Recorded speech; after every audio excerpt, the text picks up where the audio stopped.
અમેરિકાનું જ્યારે યુદ્ધ શરૂ હતું વિયેટનામ સાથે, તે વખતે એક અમેરિકાની નેવીના એક ફાઇટર જેટના પાયલટ હતા ચાર્લ્સ પ્લમ. એને લગભગ 74 જેટલી સોર્ટીઝ કરેલી, બોમ્બાર્ડિંગ વિયેટનામ ઉપર કરેલું. એમાં એક વખત વિયેટનામની એન્ટી એરક્રાફ્ટ ફાયરમાં એનું પ્લેન આવી ગયું અને ડેમેજ થયું, તૂટ્યું. એટલે એને સ્વિચ દબાવીને ઇજેક્ટ થઈ ગયો, સીટ સાથે ઇજેક્ટ થયો અને પેરાશૂટ ખુલી ગયું. એટલે એ ઉડતો ઉડતો નીચે આવ્યો, અને ઉડતો નીચે આવ્યો એટલે નીચે તો દુશ્મનો ઉભા હતા, અને આવા લોકોને એ લોકો જીવતા પકડી લે જેથી દુશ્મન દેશ સાથે સોદા થઈ શકે. એટલે એમ ચાર્લ્સ પ્લમને જીવતા પકડી લીધા. લગભગ 4 થી 6 વર્ષ જેલમાં રહેલા, ઘણી બધી પીડાઓ એમને ભોગવેલી. પછી પેક્ટ સાઇન થઈ અમેરિકા અને વિયેટનામ વચ્ચે. એના પેક્ટના ભાગરૂપે એને છોડી દેવામાં આવ્યા. એ અમેરિકામાં પાછા આવ્યા પછી તો એમને રિટાયરમેન્ટ જાહેર કર્યું. પછી એમનું કાર્ય શું, તો પ્રસંગે કોઈ કોર્પોરેટ સેમિનાર્સ હોય એમાં જઈને પોતે પ્રવચનો કરતા, પોતાના જીવનના અનુભવો કહેતા. અને 6 વર્ષે જેલમાં રહીને જે ભયંકર અત્યાચાર એમને ભોગવેલો, એની વચ્ચે કેવા વિચારો અને કેવી ભાવનાથી પોતે સ્થિર રહી શકે બધી વાતો કરતા. એટલે ખૂબ સારું મોટિવેશન બધાને આપતા. એકવાર ચાર્લ્સ પ્લમ એક રેસ્ટોરન્ટમાં જમવા બેઠા હતા. ત્રીજા ટેબલ ઉપર રેસ્ટોરન્ટમાં એક વ્યક્તિ બહુ સામાન્ય કપડાં પહેરીને સામાન્ય વ્યક્તિ બેઠેલી. એ ચાર્લ્સ પ્લમને ઓળખી ગઈ કે આ ચાર્લ્સ પ્લમ છે. એટલે એમના ટેબલ ઉપરથી એ ભાઈ ઉભા થઈને ચાર્લ્સ પ્લમને મળવા માટે આવ્યા અને કહ્યું કે આર યુ ચાર્લ્સ પ્લમ? તો કે યસ. કે sir, how was the ejection and how was the parachute? Charles પ્લમે આમ એની સામે આમ આશ્ચર્યની આંખોથી જોયું. પેલા વ્યક્તિએ શું પૂછ્યું? તમારું ઇજેક્શન કેવી રીતે થયેલું અને કેટલું સ્મૂથ રહેલું, અને તમારું પેરાશૂટ ટાઈમે ખુલી ગયું હતું ને? ચાર્લ્સ પ્લમે એના કપડા સામે ને વ્યક્તિ સામે જોયું કે આ સીધો મને આવો પ્રશ્ન કેમ પૂછે છે? હું આને પહેલી વાર મળું છું, એ મને પહેલી વાર મળતો હશે. ચાર્લ્સ પ્લમે પૂછ્યું કે I think we are meeting for the first time, isn't it? તો કે યસ સર, આપણે પહેલી વાર મળીએ છીએ. તો કે કેમ આવો પ્રશ્ન પૂછો છો? ટાઈમે તમારું પેરાશૂટ ખુલી ગયું હતું ને, અને લેન્ડિંગ કેવું રહ્યું, એવું કેમ પ્રશ્ન પૂછો છો? ચાર્લ્સ પ્લમે પૂછ્યું.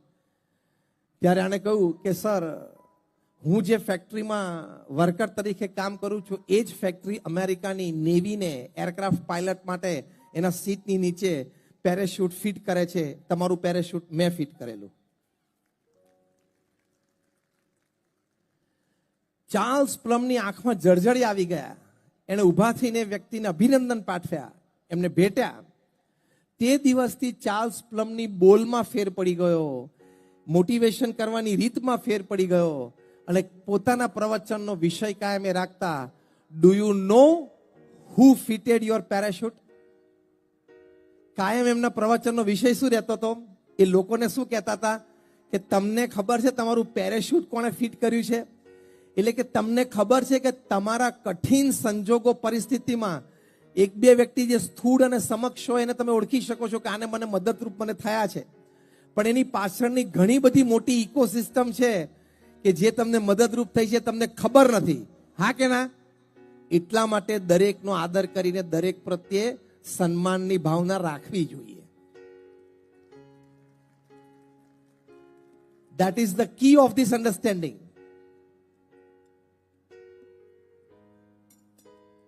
અમે પ્રમુખ સ્વામી મહારાજના જીવનમાં જોયું છે, દરેક વ્યક્તિનો આદર, નાનામાં નાની વ્યક્તિનો પણ આદર, સામાન્ય હોય, ગ્રામીણ પ્રજા હોય, અનપઢ હોય, જ્ઞાતિ જાતિના ભેદ વગર પ્રમુખ સ્વામી મહારાજ દરેકને આદર આપી શકતા, દરેક માટે પ્રેમ રાખી શકતા. કારણ કે આ ગ્રેટિટ્યુડની ભાવના કે આખી ઇકોસિસ્ટમ આપણને મદદરૂપ થાય છે ક્યાંક ને ક્યાંક રીતે, અને દરેક વ્યક્તિ, દરેક અસ્તિત્વ સન્માનને પાત્ર છે. Do you agree with this statement? દરેક અસ્તિત્વ સન્માનને પાત્ર છે જ. પ્રમુખ સ્વામી મહારાજ દક્ષિણ ગુજરાતમાં તિથલમાં અમારું મંદિર છે, ત્યાં એક પ્રસંગે બિરાજમાન હતા. એ વખતે ગુજરાત રાજ્યના એક મંત્રી હતા મોહનસિંહ રાઠવા, અને પછી એ રેલવે મિનિસ્ટર પણ બનેલા. મોહનસિંહ રાઠવા, બીજા એક બે મંત્રીઓ, બીજા એક બે સરકારી આગેવાનો બધા કોઈ કાર્યક્રમ માટે ત્યાં ભેગા થયા હશે અને એમને ખબર પડી કે પ્રમુખ સ્વામી મહારાજ નજીકમાં 10 કિલોમીટર જ છે. એટલે બધા સમય કાઢીને પ્રમુખ સ્વામી મહારાજના દર્શન આશીર્વાદ માટે આવ્યા. મળ્યા બધા પ્રમુખ સ્વામી મહારાજને અને વાતો સાહજિક ચાલતી હતી. એટલે મોહનસિંહ રાઠવાએ કીધું, સ્વામી અમે અધવચ્ચે કાર્યક્રમ મૂકીને આપના દર્શન આવ્યા છે ને હું મુખ્ય મહેમાન છું, મારું પ્રવચન બાકી છે, એટલે મારે જરા નીકળવું પડશે. પ્રમુખ સ્વામી મહારાજ એમને આશીર્વાદ આપ્યા. બીજા એક બે જણા હતા કે ના સ્વામી અમે હજી 5-10 મિનિટ બેઠા છીએ. મોહનસિંહ રાઠવા એ પોતે પ્રમુખ સ્વામી મહારાજના દર્શન આશીર્વાદ લઈને નીચે ઉતર્યા. એમની ગાડી પાસે ગયા, તેમના ડ્રાઈવર નહોતા, એમના પીએ પણ ત્યાં નહોતા. થયું કે મારા પીએ અને મારા ડ્રાઈવર ક્યાં ગયા? જે સંત એમને વિદાય આપવા માટે, વળાવવા માટે ગયેલા, એ સંતની સામે જોઈને પૂછ્યું કે આ લોકો ક્યાં ગયા હશે? એટલે સંતે કહ્યું કે તમે લોકો મળવા આવવાના હતા. પ્રમુખ સ્વામી મહારાજે અમને બધાને કહેલું કે એ લોકો મળતા હોય ને પછી એ લોકોને તો જમવાનું છે, પણ એમના ડ્રાઈવર અને પીએને પણ પેરેલલ જમવા બેસાડી દેજો. એટલે કદાચ તમે વહેલા ઉતરી ગયા છો, તમારું ઉતાવળ હતી, એ પ્રમુખ સ્વામી મહારાજને ગણતરી નહોતી તમે એક વહેલા નીકળી જવાનો છો, તમે જમવા રોકાવાના નથી. આ બધા તો જમવા રોકાવાના છે. એટલે તમારા ડ્રાઈવર અને પીએ જમવા બેઠા છે, તો 5 મિનિટ થશે, હું ઉતાવળ કરાવડાવું છું. મોહનસિંહભાઈ પણ પોતે ખાનદાન વ્યક્તિ, એમને કીધું ના હવે ઉતાવળ ના કરાવશો, જમવા બેઠા છે તો ભલે પ્રેમથી જમી લેતા, હું બેઠો છું. પછી મોહનસિંહ રાઠવાએ એમના પીએ અને એમના ડ્રાઈવર આવે એટલે પૂછ્યું કે જમ્યા શાંતિથી? એટલે કે હા સાહેબ શાંતિથી જમ્યા, પણ માફ કરજો. એટલે મોહનસિંહભાઈ કે ના એમાં કંઈ તમારે માફી માંગવાની જરૂર નથી, તમે મંદિરમાં પ્રસાદ લીધો એ સારી વાત છે. ગોળ ફરીને મોહનસિંહ રાઠવાએ અમારા સંતને કીધું કે પ્રમુખ સ્વામી પાસેથી બસ અમારે આટલું જ શીખવાનું છે કે નાનામાં નાના વ્યક્તિની કદર કરવી, નાનામાં નાની વ્યક્તિની સંભાળ રાખવી, નાનામાં નાની વ્યક્તિને આદર આપવો. એ ગમે તેટલા મોટા પદ ઉપર આવી જઈએ, ગમે તેટલા મોટા થઈએ, પણ દરેક વ્યક્તિ આદરને પાત્ર છે અને આપણા સ્થાનમાં આવ્યા તો એને યોગ્ય આદર આપવો જ જોઈએ. એ વાત અમારે પ્રમુખ સ્વામી મહારાજ પાસેથી શીખવાની છે. જો આને શું કહેવાય કે પદ પ્રતિષ્ઠાની દ્રષ્ટિએ વૈવિધ્ય છે. આખો પ્રસંગ તમે લો, પ્રમુખ સ્વામી મહારાજ કે આ મિનિસ્ટરો કે એના ડ્રાઈવર પીએ, પદ પ્રતિષ્ઠાની દ્રષ્ટિએ વૈવિધ્ય ઘણું છે, પણ સમાવેશની ભાવના, સ્વીકાર કરીને આદર આપવાની ભાવના, એ આવા મહાપુરુષોના જીવનમાંથી આપણે શીખી શકીએ છીએ. તમે વ્યક્તિને આદર આપીને સમાવેશ આપો એટલે વ્યક્તિ પાસેથી તમે ખૂબ સારી રીતે કામ પણ લઈ શકો છો, એ વ્યક્તિને તમે પણ ઉપયોગી થઈ શકો છો અને બોન્ડિંગ બહુ સારું થઈ શકે છે. કારણ કે મેં કહ્યું ને કે નાનામાં નાની વ્યક્તિનો રોલ છે. ધારો કે તમારે મીટિંગમાં અગત્યની જવાનું હોય તો તમારો ડ્રાઈવર એનો રોલ છે કે નહીં? તમને ટાઈમે મીટિંગમાં પહોંચાડે છે, તમારા કાર્યાલય પર પહોંચાડે છે. તમારા ઘરના નોકરનો પણ રોલ છે કે એમને સવારે નાસ્તો તૈયાર કરી દો, ડાઇનિંગ ટેબલ ઉપર નાસ્તો મૂકી દો, તમે ટાઈમે નાસ્તો કરીને જલ્દી કામે જઈ શક્યા. Everybody has a role.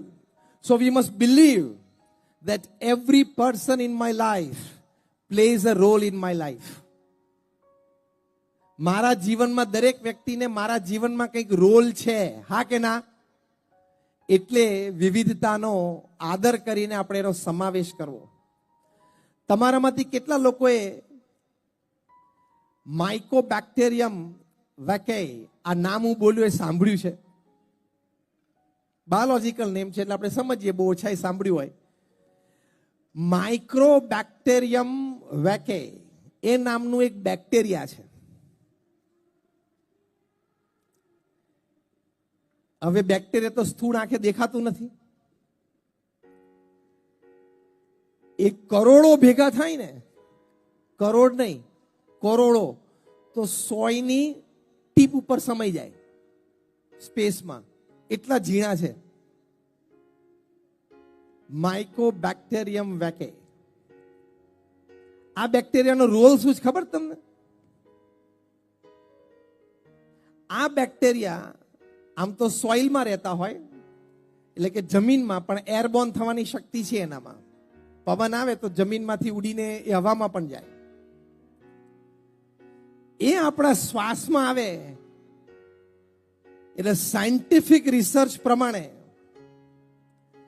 તમારા સ્ટ્રેસ અને એન્ઝાયટી ઓછા કરી શકે છે.